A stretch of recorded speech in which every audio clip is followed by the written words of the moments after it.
Salam alaikum, Azul, bonjour tout le monde.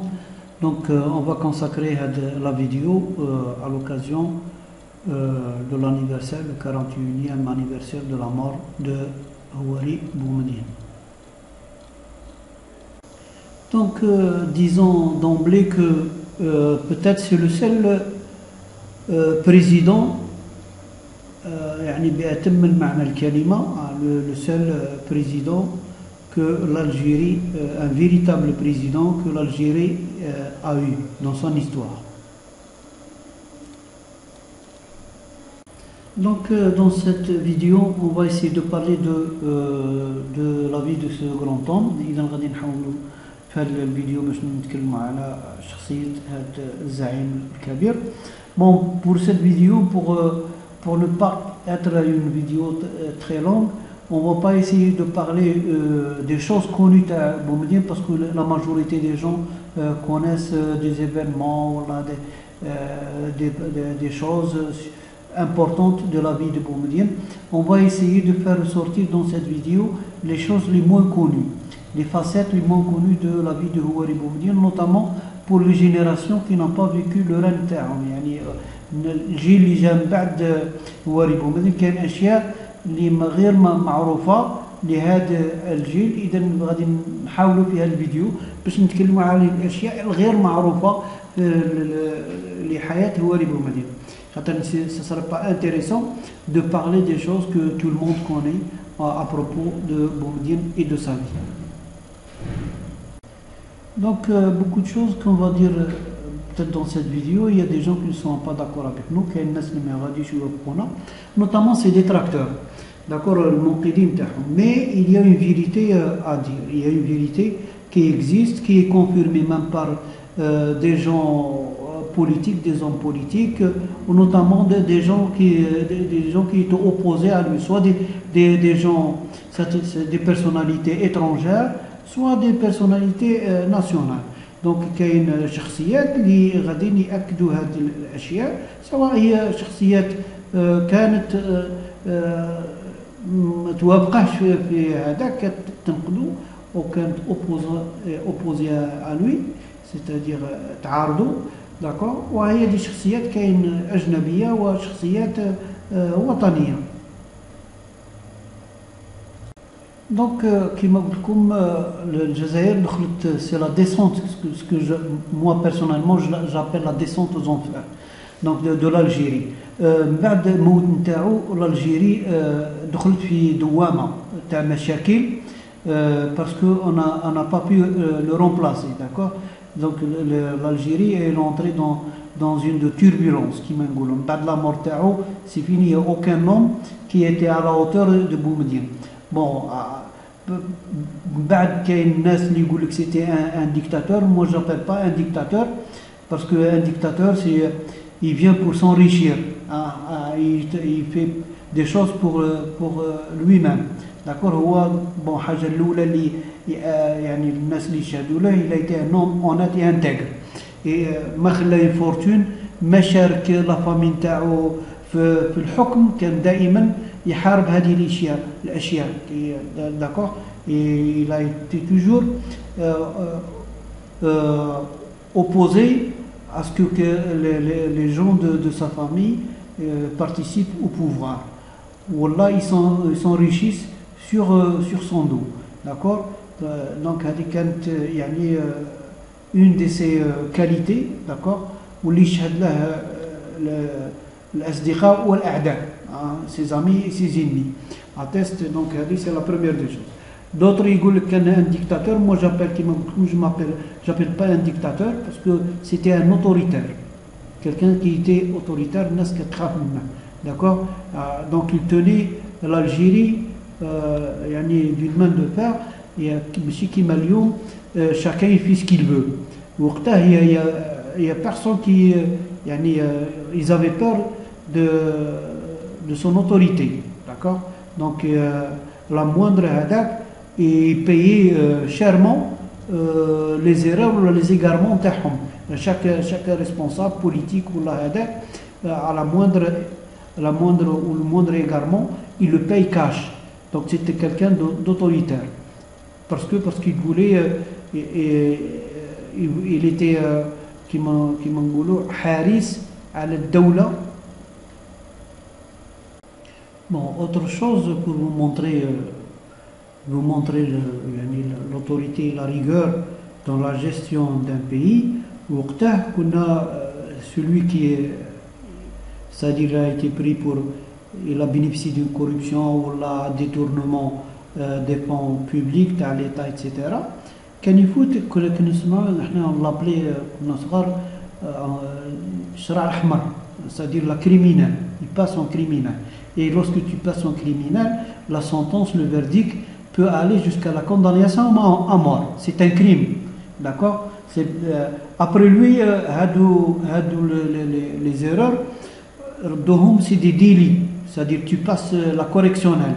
La correctionnelle, qui m'a par exemple, ou l'administratif, qui m'a actuellement le jugement, c'est-à-dire la sentence, par exemple pour les derniers qui ne dépasse pas 20 ans, le code pénal, le verdict ou la sentence, le maximum c'est 20 ans, quel que soit le détournement, etc. Alors que non, c'était un crime qui peut aller jusqu'à la condamnation à mort. Ou qu'il y a une histoire يحكيها بوحارة موجودة, elle existe sur YouTube. بوحارة هذاك يغلط هذه l'histoire. وقتها le comptable de la CNTR, la Société Nationale de Transport Routier, il a détourné 3 500 000. D'accord? Il a été jugé, il a été condamné, ou il a été fusillé pour Kharrouba. On a exécuté la sentence pour 3,5 millions détourné. D'accord, c'était une somme énorme. Donc il est passé le tribunal et il a été condamné à mort parce que pour Boumediene, c'est d'accord, c'est du sabotage de l'économie. Et le sabotage d'économie, c'est un crime. C'est un crime qui est passible de la condamnation à mort. Effectivement, c'est pour ça que les gens faisaient attention. D'accord? Donc ça c'est une histoire qui s'est passée au Khta. Il y a plusieurs qui ont été condamnés à mort à cause parce qu'ils ont pris de l'argent, ils ont détourné, la corruption, etc. Donc c'était quelqu'un d'autoritaire. Il ne pardonnait pas les choses. Donc c'est pour ça que pendant son règne, au Khta, ما كناش نسمعوا la corruption, etc. La corruption a pris de l'ampleur après sa mort. كنا نسمعها في المروك نضحكوا عليهم من بعد ولينا اكثر منهم. On a dépassé le Maroc. Pourquoi? Parce que les gens جاو موراه après lui, c'est des gens qui n'avaient pas la volonté de combattre la corruption. Au contraire, c'est eux qui encourageaient la dette parce qu'ils profitaient de largesse de l'État. Mais Mahoua, il a été un homme austère, au niveau de l'habitat, et il avait l'habitat au sein de l'État, elle était empreinte d'une austérité exemplaire. يعني ما كانش ما يضيعش سنتيم والله يبروفيتي même les largesses نتاع l'État, etc. Donc comme les problèmes de l'Algérie commençaient après la mort de Boumediene, voici par exemple un témoignage. Par exemple, on commence par Giscard d'Estaing, qui était le président de la France. Où on connaît bien Giscard d'Estaing, il ne portait pas Houari Boumediene dans son cœur, parce que c'était un partisan, Valéry Giscard d'Estaing, c'était un partisan de l'Algérie française. Donc Boumediene n'a jamais été remplacé par quelqu'un de son envergure. Ça c'est l'ex-président français, Valéry Giscard d'Estaing, qui le dit. On a même la vidéo sur YouTube, l'interview où le Frédéric Mitterrand lui pose la question en ce qui concerne Boumediene. Il a eu cette phrase, il a dit Boumediene n'a jamais été remplacé par quelqu'un de son envergure. Donc le problème de l'Algérie, c'est qu'on n'a pas pu remplacer Houari Boumediene par un homme de son envergure. Le président Boumediene, ça c'est très intéressant, parce qu'on a le sentiment que si le président Boumediene avait vécu, on fait un peu d'Uchronie, donc c'est comme une occasion perdue. Oui, une occasion perdue. Et il n'a jamais été remplacé par quelqu'un de son envergure. إذا هذه كانت شهادة تاع فاليري جيسكار ديستان اللي قال أن الجزائر ما قدرتش تعوض بومدين برجل من حجمه. داكور يا اوسي لو تيمونياج تاع بورقعة فوفوار نديروها لكم في هاد لا فيديو لو تيمونياج تاعه كي سو تروف اوسي سور يوتيوب وين il atteste la même chose يقول لك pourtant بورقعة c'était un opposant à بومدين. داكور كان معارض. Il a participé même à Tahar Zbiri pour le coup d'État باش يقلبوا بومدين c'est-à-dire pour باش يديستيتيو بومدين. داكور هو الآن كان معارض كان ضد بومدين اليوم يقول لك ودي أنا محتاج إلى بومدين جيت نتصالح مع التاريخ je suis venu pour se réconcilier avec l'histoire parce que كنت غلط. Donc هذه هي لا فيديو وين بورقعة que le connaît que tout le monde maintenant connaît un ancien moujahid, chef de wilaya, etc. Ou quand c'est un opposant à Boumediene, c'est un opposant acharné, c'est-à-dire Mouarid Charis, qui est Boumediene, jusqu'à qu'il a participé avec Tahar Zbiri pour renverser Boumediene, parce qu'il قلبوا Boumediene, d'accord. Donc هذا الإنسان اليوم يقول لك أنا جيت نتصالح مع التاريخ لأن كنت غلط في هذا الإنسان, d'accord. واليوم ما محتاج بومدين واحد محتاج الى 40 بومدين في كل ولايه ندير واحد. ولا فيديو اسم لو تيتر تاعها سجل يا تاريخ هذا ما قاله الخضر بورقعه احد اشرس معارضيه هواري بومدين. سيتي ان اوبوزون اشارني هواري بومدين كي ريكوني كو l'Algérie n'a pas pu remplacer un homme de son envergure. Donc المشاكل تاع l'Algérie elle a commencé, comme la descente aux enfers, c'est après la mort de Boumediene, c'est terminé. On n'a pas eu un président à la hauteur de Boumediene qui pouvait tenir un tel pays et les responsables, كل واحد في يخاف منه. Donc c'était la débandade et on a commencé. Après on a fait une crise, d'accord, économique qui a engendré le terrorisme, etc. Après le terrorisme, on n'a jamais pu avoir un président à la hauteur. À chaque fois, un président n'a jamais pu, tous les présidents n'ont pas pu tenir l'Algérie qui a été tenue au temps de Boumediene. شهر ماي 2018 لو نطلب منك توصف لي الرئيس الراحل هواري بومدين في كلمة ماذا تصفه؟ بومدين أنا في مرحلة مش بعيدة تحط لي السؤال هذا في الجامعة نتاع الجلفة داروا الذكرى نتاع بومدين وعيطوا لك ليك أنت؟ عيطوا لي يعني ما عرضونيش عرضوني باش يورطوني هكذا لأنك أنت معروف أنك معارض في بومدين وسجنك بومدين مشيت أنا في جامعة بومدين كاين شباب ما عندي حتى مشكل معهم قلت لهم أنا جيت نصطلح مع التاريخ دير مصالحة مع التاريخ درت مصالحة مع التاريخ وقلت كان بومدين كي كان بومدين الله يرحمه الله يرحمه كان هو كما الرؤساء العرب يعني بومدين مناضل ولكن ديكتاتوري قلت لهم كان بومدين واحد كنا ضده كي كان واقف كي كان موجود والآن بومدين موش معنا وإحنا في الوضعية اللي رانا فيها واللي عشناها العشرية السوداء وما أتى من بعد أنا محتاج إلى 40 بومدين باش كاين 48 ولاية نديروا في كل ولاية واحد. هنا تعترف أنه الرئيس بومدين كانت عنده طريقة يعني هي نعترف علاش نعترف علاه. Bon, la chose que je pense beaucoup d'Algériens ignorent, que Boumediene a reçu la médaille de paix de l'ONU en 1916 des mains de Kurt Waldheim, qu'on le voit dans la photo, Boumediene avec le secrétaire général de l'ONU, le temps des années 70, Kurt Waldheim, qui deviendra après président de l'Autriche. Donc la médaille de paix des Nations Unies, elle a été créée en 1971 et les premiers qui ont reçu cette médaille, c'est l'équipe Apollo 15, les Américains, Apollo 15 en 1971. Donc la médaille, pour moi, elle a plus de valeur, puisqu'elle n'est pas décernée chaque année.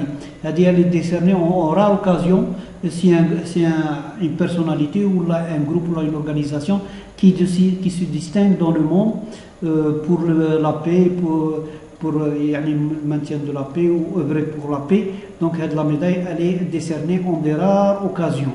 C'est pas tout le temps, d'accord? C'est pour ça qu'elle a plus de valeur. C'est pas comme le prix Nobel qu'on distribue à tort et à travers. Chaque année, il y a des gens qui ne méritent pas. Je citerai par exemple Obama, qui commet des génocides en Irak ou en Afghanistan, Shimon Peres en Palestine, ou la Birman, San Suu Kyi, qui est en train de commettre un génocide envers la population musulmane, qui ont été chassés de la Birmanie. Ce sont des Birmans, c'est des musulmans birmans qui ont été chassés, carrément chassés, ou la tués par alors lorsqu'elle était à l'opposition, on croyait que c'était je ne sais pas, c'est une icône de la paix. Finalement, lorsqu'elle a pris le pouvoir, elle se comporte plus pire que les militaires qui étaient au pouvoir. D'accord? Donc c'est pour ça, je vous dis que cette médaille, elle n'est pas décernée à n'importe qui chaque année. Non, elle est exceptionnelle.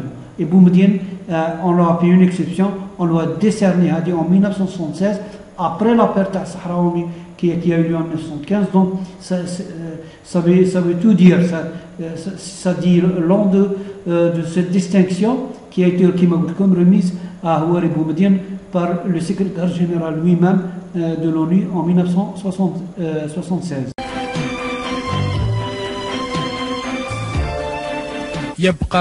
Donc on voit les écrits, Houari Boumedienne, homme d'État, et c'est pour ça qu'on lui a décerné, d'accord, cette médaille de Hadak. Non, monsieur Boumedienne n'était pas un dictateur, on peut lire cet article. Depuis quand décerne-t-on la médaille de la paix au dictateur?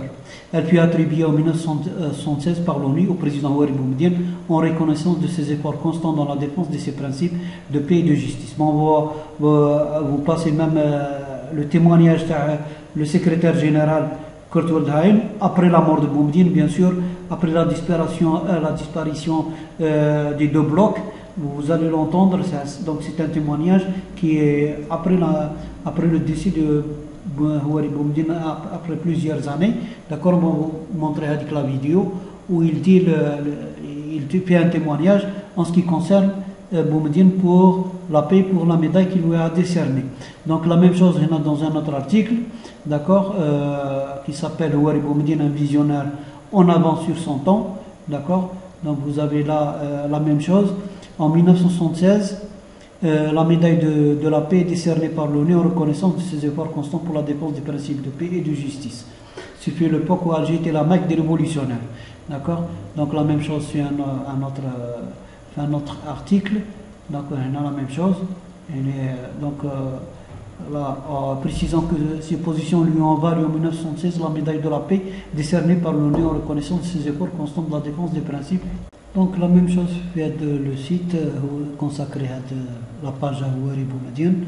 D'accord, donc on lit là Boumedienne, par ailleurs le président Boumedienne croyait fermement au droit des peuples à l'autodétermination, précisant que ces positions lui ont valu en 1916 la médaille de la paix décernée par l'ONU en reconnaissance de ses efforts révolutionnaires, de ses efforts constants dans la défense des principes de paix et de justice.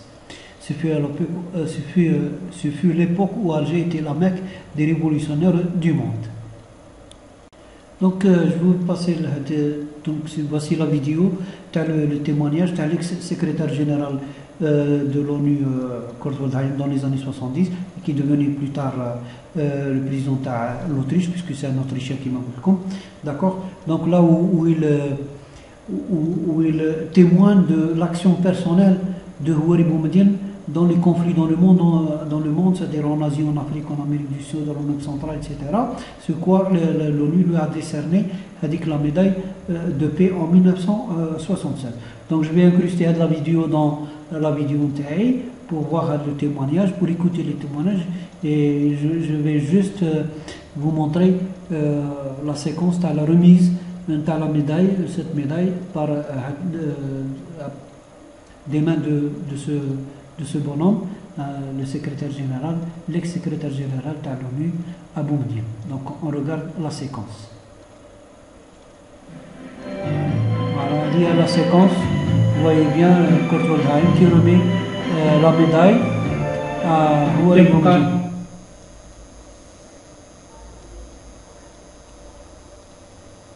Boumediene était certainement un homme de paix et il a démontré à plusieurs reprises dans des situations difficiles son engagement dans les efforts de la communauté internationale de maintenir la paix et de trouver des solutions pour les crises internationales qui existaient partout, le Moyen-Orient, les problèmes en Afrique du Sud, en Asie, Vietnam, Cambodge. Il y avait des problèmes extraordinaires dans tous les parties du monde et le président Boumediene a certainement fait une contribution personnelle dans ces négociations pour aboutir.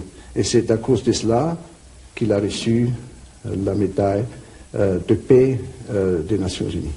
Et j'étais très heureux de pouvoir, n'est-ce pas, présenter cette médaille personnellement.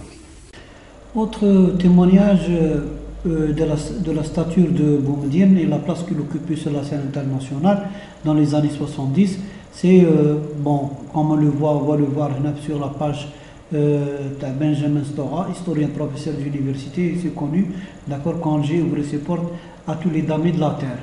L'Ouatan 2017, donc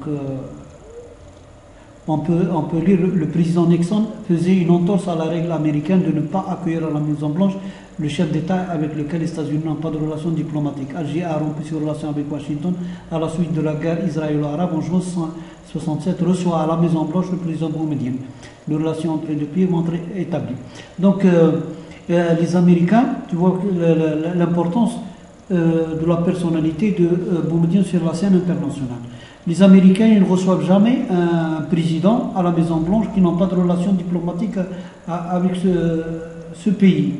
Et Boumediene en 1967, il a coupé les relations. C'est une initiative de l'Algérie, de Boumediene. Il a coupé les relations avec les États-Unis suite à l'agression, la guerre israélo-arabe 1967, c'est-à-dire l'agression israélienne contre les pays arabes, l'Égypte, la Syrie, la Jordanie, etc., les Palestiniens, etc. Quel est le pays qui ose couper de relations avec les États-Unis? Boumediene, il l'a fait.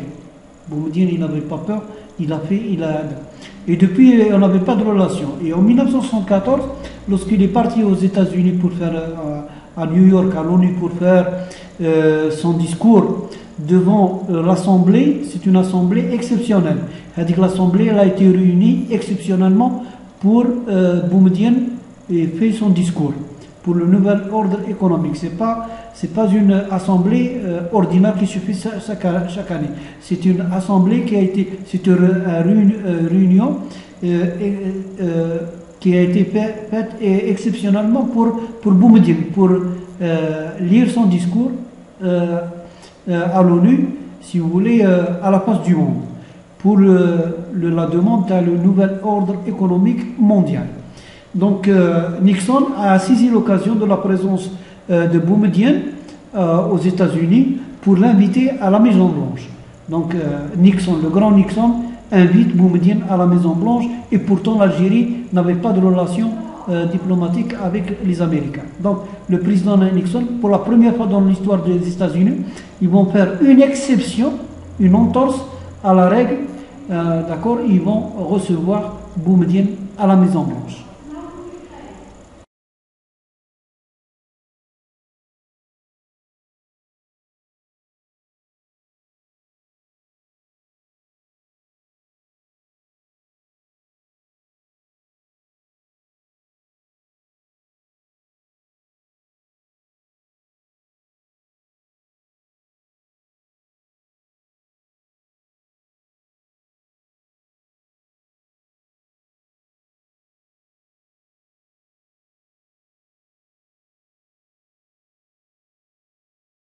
Le compte rendu de la rencontre se trouve dans le livre de le franco-iranien Ardovan Amir Aslani, le livre qu'il a consacré à la diplomatie algérienne, qui s'intitule L'âge d'or de la diplomatie algérienne, édition Média Plus, 2015, fait 240 pages.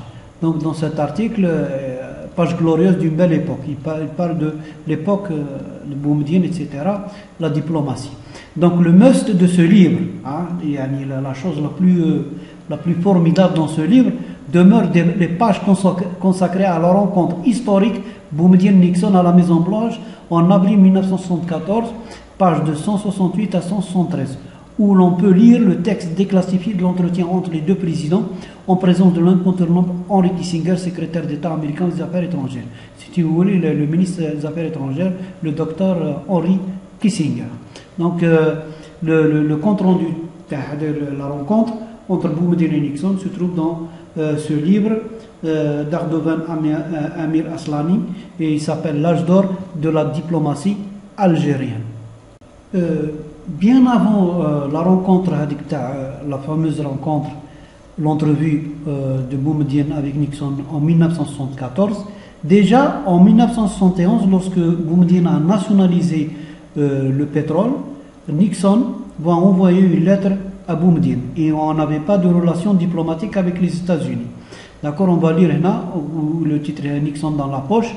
Boumediene sera lui-même destinataire un mois après la nationalisation des hydrocarbures.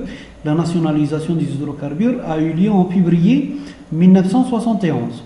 Et alors que les relations algéro-françaises étaient au plus bas, une lettre personnelle rendue publique, c'est-à-dire sous table, par le président Nixon, dans laquelle il annonce que les États-Unis étaient prêts à établir des relations diplomatiques normales avec l'Algérie quand elle le désirera.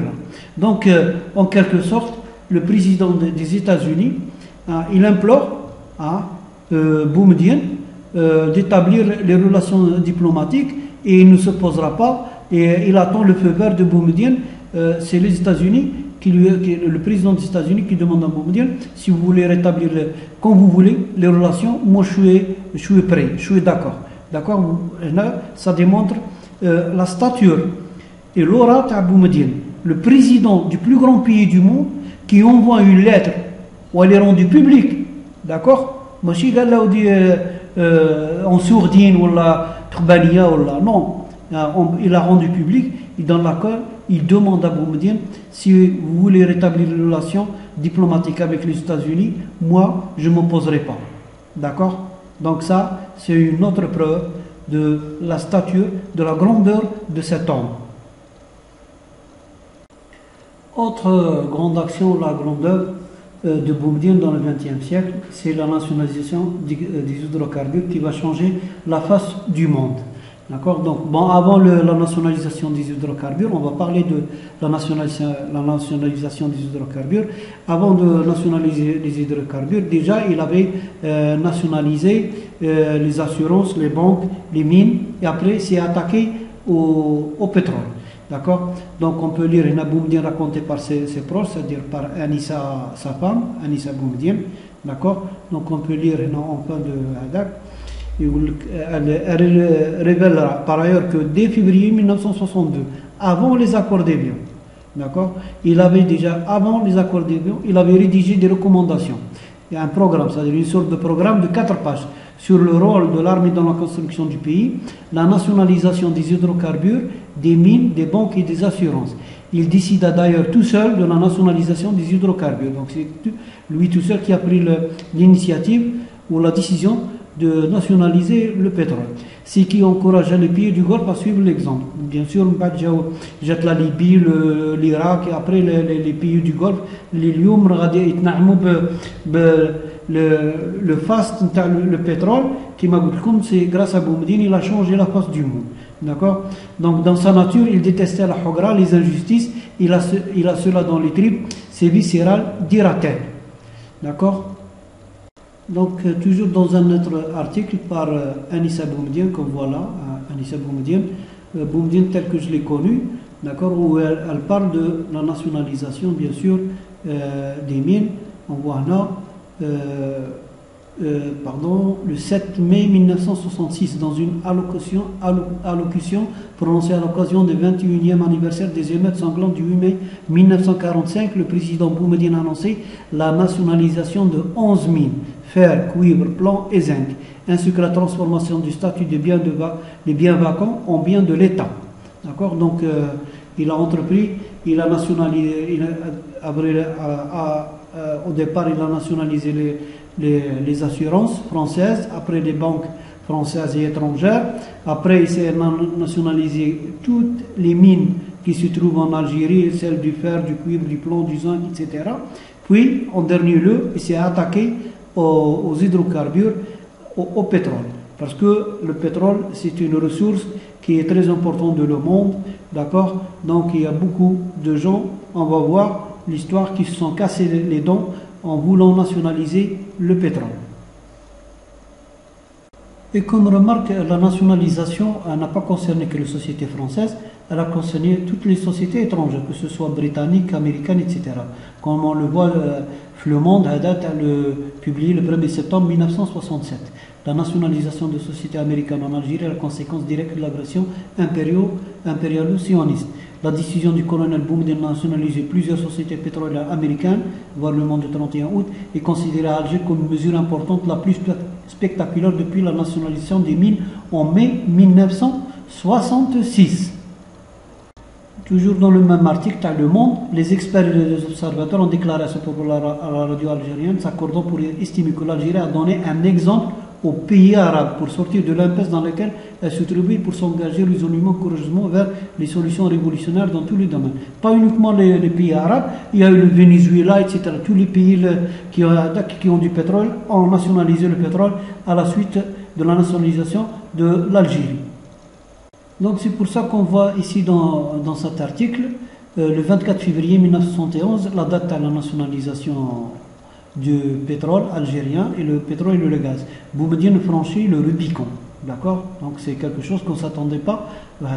Donc le 19 août 1953, l'écrivain Moussaddaq, plutôt, le 19 août 1953, l'éviction de Moussaddaq, le premier ministre iranien, consacre l'échec de la première tentative d'un pays de tiers-monde d'acquérir la maîtrise de ses richesses naturelles.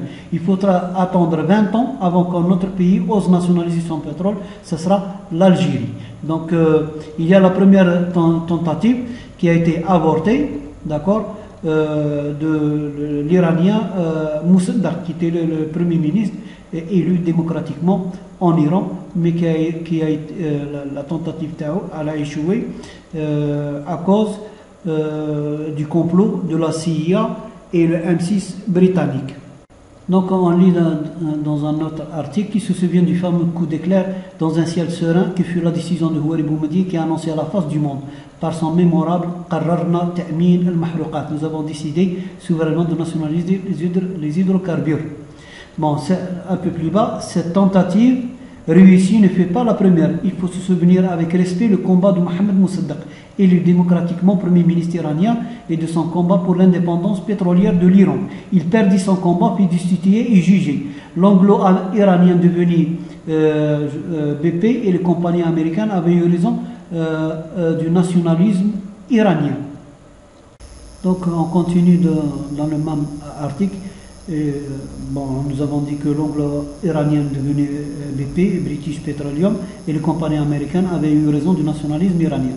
Bien plus tard, Madeleine Albright, la secrétaire d'État de l'ère Clinton, reconnaissait l'implication de la CIA et du MI6, opération Ajax, dans le renversement de Mohamed Moussaddaq et sa condamnation à 3 ans de prison et son remplacement par le général Fazlullah Zahedi, plus conciliant. On parle de 200 à 300 morts à cause de la nationalisation avortée du pétrole iranien par le premier ministre Mohamed Moussaddaq. Donc, autre personnage après Moussaddaq qui voulait s'attaquer au monopole du pétrole, monopole américain et britannique sur le monopole du pétrole dans le monde, c'est l'Italien, le président de la société ENI, la société italienne du pétrole, Enrico Mattei. Et celui-là, il a payé de sa personne. C'est-à-dire, il a été assassiné en quelque sorte dans un attentat. On a mis une bombe dans son avion personnel. D'accord, il y a même un film, le film Hada, l'État Francisco Rossi, en 1972, avec l'acteur Jean-Marie Volonté, d'accord, l'affaire Mattei. Voilà, donc on va un peu parler de l'affaire. Donc on lit la page Wikipédia, l'affaire Mattei. Bon, on ne va pas lire tout, on va lire juste sa mort est-elle simplement un accident? Plusieurs commanditaires sont soupçonnés du meurtre des compagnies pétrolières américaines parce qu'ils remettaient en cause leur monopole pour l'approvisionnement en pétrole de l'Italie. Mattei avait inventé la formule des 7 sœurs. Les 7 sœurs, c'est les 7 compagnies américaines et anglaises qui monopolisaient le pétrole dans le monde. Pour qualifier les plus grandes compagnies pétrolières de son époque, ou le SDEC, parce que Mattei était soupçonné de financer le FLN pendant la guerre d'Algérie en échange de concessions pour l'INI. Donc ça, c'était au niveau de l'affaire Mattei. Maintenant, Wikipédia, mais la page est à Enrico Mattei, qui est consacré au personnage. Il est né en 1906, il est mort en 1962. Donc on peut lire la page Tao. Il est mort dans un accident d'avion mystérieux en 1962, vraisemblablement causé par une bombe embarquée. Cette affaire non résolue a été l'obsession en Italie pendant des années, a été le sujet du film de l'affaire Mattei de Francisco Rossi en 1972. Donc pour briser l'oligopole des 7 sœurs, une formule qu'il a inventée pour faire référence aux compagnies pétrolières dominantes du milieu du XXe siècle, Mattei a initié des accords avec les pays les plus pauvres du Moyen-Orient et les pays du bloc de l'Est. Donc on peut lire, voilà sa politique. Mattei a conclu des accords avec la Tunisie et le Maroc, il a offert un partenariat 50-50. Donc lui, qu'est-ce qu'il proposait? Il proposait aux pays qui ont du pétrole de partager 50 par 50. Mais c'est pas comme il exploitait le pétrole, avec les compagnies américaines et anglaises, etc. Il exploite le pétrole dans ton pays, il te paye uniquement les taxes et les impôts. Le pétrole, c'est leur propriété. Lui, il a offert, c'est-à-dire un autre partenariat, c'est-à-dire de 50-50. La matière première, le revenu de la matière première est partagé entre 50-50 entre le pays et la société italienne. Donc Mattei a conclu des accords avec la Tunisie et le Maroc, qui lui a offert un partenaire à 50 pour l'extraction du pétrole, très différente des formes de concessions normalement proposées par les grandes compagnies pétrolières. À l'Iran et à l'Égypte, il a proposé en plus que les investissements risqués de la prospection seraient entièrement à la charge d'Eni, la société italienne. S'il n'y avait pas de pétrole découvert, le pays n'aurait pas à débourser $1. En 1957, Eni est déjà en compétition avec des géants comme Esso ou Shell et finançait les nationalistes algériens contre l'État français dans la guerre d'Algérie. Donc c'est ça, les positions qui nous ont valu d'être dans la cible dans les compagnies pétrolières, etc. C'est pour ça qu'il est mort dans un attentat jusqu'à maintenant inexpliqué.